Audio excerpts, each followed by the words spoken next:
146 people died in this building. 25th of March, 1911, a Saturday, in Manhattan.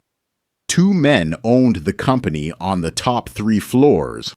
Both were tried. So ask the simple question first. What were they charged with? Not 146 deaths. 1. The indictment named a single woman, Margaret Schwartz, and nobody else. The company was the Triangle Waist Company. It had the 8th, 9th, and 10th floors of a 10-story building, and the building had no sprinklers in it. The jury went out at 5 minutes to 3 in the afternoon. It came back at 4:45, not guilty, on both counts. And 2 years later, one of those 2 men was arrested again for locking a factory door during working hours. He was fined $20, the legal minimum. That is where this ends. Here is where it starts. 16 months before the fire, the women who worked in that building went on strike. It began on the 23rd of November, 1909, and it is remembered as the uprising of the 20,000. More than 20,000 shirtwaist workers walked out across New York. It ran about 11 weeks. They mostly won. By February 1910, most of the factory owners had signed union contracts. The Triangle Waist Company was one of the firms that refused to sign. Hold that. The people in those rooms had already organized, already walked out, and the firm they walked out of was one of the ones that never signed. So who was in there? About 500 workers, normally, though one source puts it at over 600, and I am not going to pretend the sources agree. Mostly young immigrant women and girls, Italian and Jewish. One account gives their hours as 9 a day on weekdays and 7 on Saturday. 52 hours a week. $7 to $12 for it. And the warnings are all on paper before anything happens. A single chronology of this case records a fire prevention letter sent to Triangle in June 1909, ignored. A factory fire in Newark on the 25th of November, 1910, that killed 25 people. 4 months before. A routine fire inspection the building passed in October 1910. And a press report describing the place as a fire trap, printed on the 16th of March, 1911. 9 days. A building is called the Ash Building. 23 to 29 Washington Place, on the northwest corner of Green Street and Washington Place. 10 stories, built between 1900 and 1901 by an architect named John Woolley for a man named Joseph Ash, whose name it carried. The Triangle Waist Company had the top 3 floors, 8, 9, 10. Now the exits, because everything turns on them. 2 freight elevators. 1 exterior iron fire escape bolted to the outside of the building, and no sprinklers anywhere in it. The rear door on the 9th floor, the Washington Place door, was locked. That is not disputed. It is the fact the entire criminal trial would be built on. One source gives the reason the company kept it locked: to stop workers stealing. And the fire. It started in a scrap bin under a cutter's table in the northeast corner of the 8th floor. A single account places it between the first and second rows of cutting tables.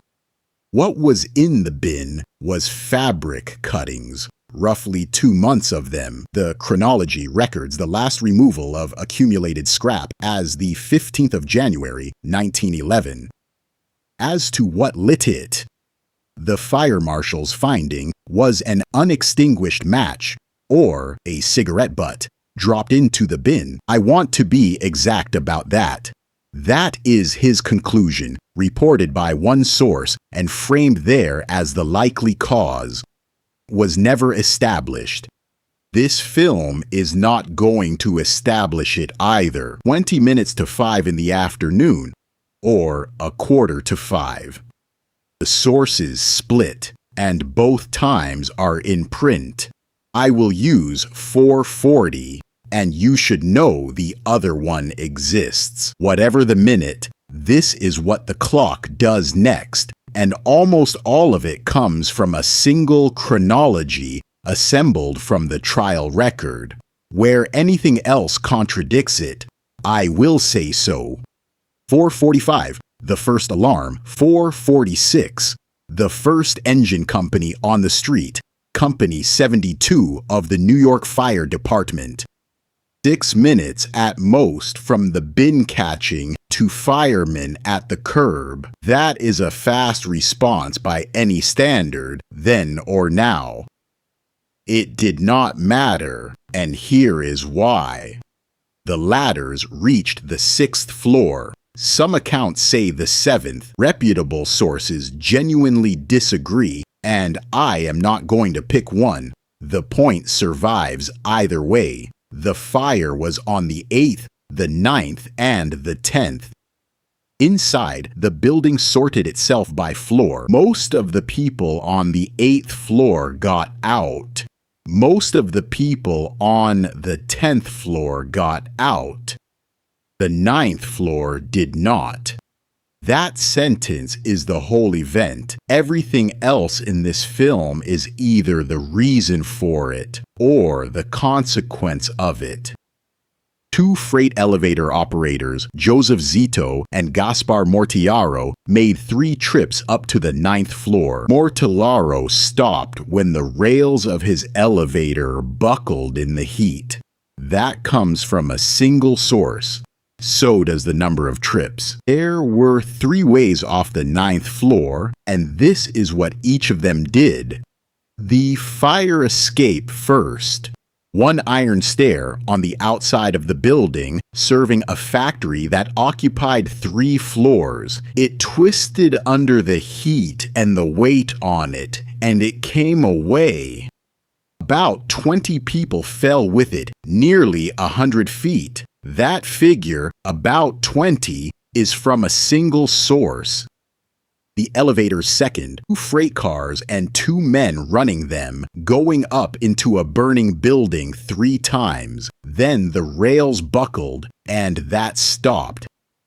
And the rear door, the Washington Place door, at the back of the 9th floor, it was locked.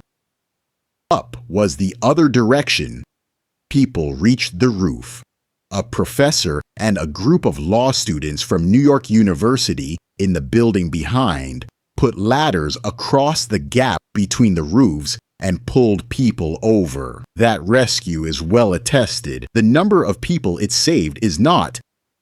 The figure you will see quoted everywhere comes from the university's own centennial page, an institution recounting its own heroism, and I am leaving it out for exactly that reason.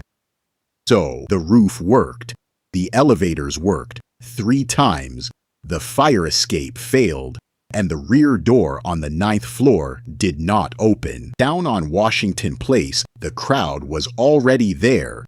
So were press photographers within minutes, which is why this event is unusually well photographed for 1911. People came out of the 9th floor windows. I am going to handle the number carefully because this is one of the places where the record is genuinely broken. One authority says 62 people jumped or fell. Another says about 55. Accounts drawing on Francis Perkins give 47, 3 different figures from 3 reputable places, and the category underneath them is unstable because jumped, fell, and fell when the fire escape gave way are being counted differently by different people. So there is no number on the screen for this. There is no number I would defend.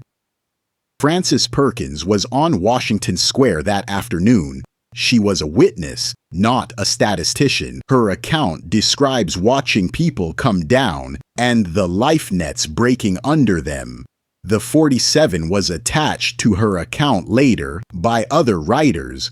She did not conduct a count, and nobody should say she did, and we are not going to sit in this. There is a great deal of photography of that sidewalk, all of it out of copyright, and using it would be a decision about us and not about them. The camera stays on the building. The firemen's ladders were 6 floors up, or 7, either way, below the fire. 4:57 in the afternoon. The chronology records the last bodies falling from the 9th floor ledge 17 minutes after the fire began. Now, you have almost certainly heard that the Triangle Fire lasted 18 minutes. It is the single most repeated line about this event. It is a paraphrase popularized by a book published in 2003, and the clock does not support it. 5:05, the fire is brought under control. 5:15, practically all over, that is 25 to 35 minutes, not 18. 17 is the number that is real, and it measures something else. It is how long people were still coming out of the windows. The last body was removed from the building at 11:15 that night, 6.5 hours after the engines arrived. The count, 146 dead. That figure is solid. It is in every serious source there is, but it did not start there. Early press counts ran from 141 to 148 before the number settled. One source breaks it down as 123 women and girls and 23 men. 78 injured. The youngest were Kate Leone and Rosaria Maltese, both 14. The oldest was Providenza Pano at 43. Day after, the dead were laid out at a temporary morgue. One chronology says over 100,000 people came to look at them. On the 5th of April, 7 victims who could not be identified were buried together. 6 days after that, on the 11th of April 1911, a grand jury indicted the 2 owners of the Triangle Waste Company, Max Blank and Isaac Harris, first and second degree manslaughter. And here is the thing that almost every retelling of this gets wrong, including the good ones. They were not charged with 146 deaths. The indictment named one person, Margaret Schwartz. The case was manslaughter in the death of Margaret Schwartz and of nobody else in that building. If that is the kind of correction you want more of, subscribing is how you get it. That is the only time I will ask. The trial opened on the 4th of December 1911 and ran to the 27th. Judge Thomas Crane. For the state, Assistant District Attorney Charles Bostwick. For the defense, Max Stuer. 103 witnesses for the prosecution, 52 for the defense. 155 people called to establish whether one door was locked. Dyer's defense did not argue that the factory was safe. It argued about testimony. A survivor named Kate Alterman testified for the prosecution. Stoyer had her repeat her account and repeat it again until the jury heard the same phrases coming back in the same order. And the suggestion landed that she had been coached. That is on the trial record. Then Judge Crane instructed the jury, listen to what he told them they had to find.